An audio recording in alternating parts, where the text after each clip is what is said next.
København var min fødeby. København gav mig hjem og liv og folk. De var stiv, gav mig smæk dag for dag. Men jeg sagde ikke tilbage. Pludselig kom en mand og sagde, må du have en god dag.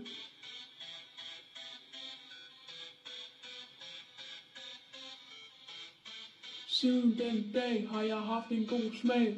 Tænker på den dag en mand tag. Må du have en god dag.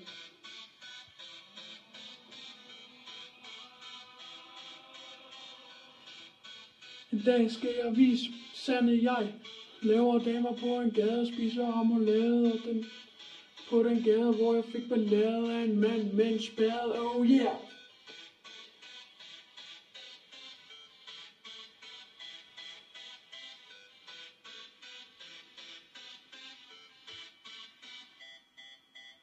Og dagen kom.